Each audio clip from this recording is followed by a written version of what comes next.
सरतर कापत आहात. हे ऋषीवर शेषशय्येवर निद्रिस्त असलेल्या श्री हरीच्या कर्णातून दोन महाबलाढ्य राक्षस निर्माण झाले. ते दोन महाबलाढ्य राक्षस म्हणजे मधु आणि कैठप यांनी या ब्रह्मदेवाची कणघोर तपश्चर्या करून आम्हाला तुझं वरदान प्राप्त केलं आणि त्याच वरदानाचा पहिला प्रयोग यमाच्या ब्रह्मपुरीवर केला. हे ऋषीवर आपण जर त्रिकाल्याने हा त्रिभुवनात आपणाला मुक्त संचार आहे. हे ऋषीवर काय करावं, कसं होणार या देव लोकाचं, काय होणार या स्वर्ग लोकाचं काहीच कळत नाही. नारायण नारायण पितामा, आपण काही काळजी करू नका. आपण निसंकोचपणे त्या श्रीहरी विष्णूच्या चरणी जा. तेच आपल्याला काही यातून मार्ग सांगतील. जशी आपली इच्छा श्री हरिनारायणा, येतोच मी. नारायण नारायण, त्या देवात आणि दैत्यात आता कळ लावायला तर सुरुवात केली पाहिजे. विसरू नको हरिनामाला,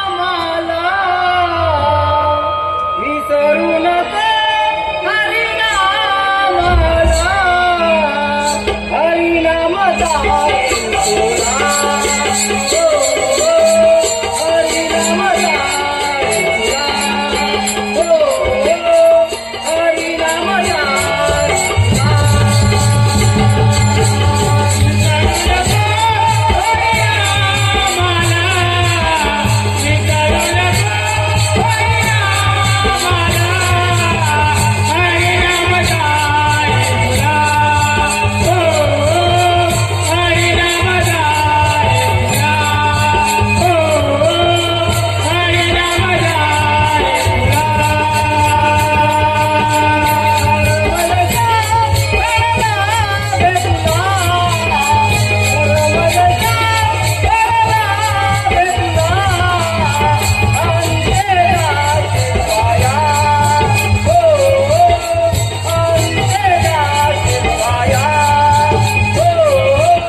श्री संदीप शिंदे, श्री संदीप शिंदे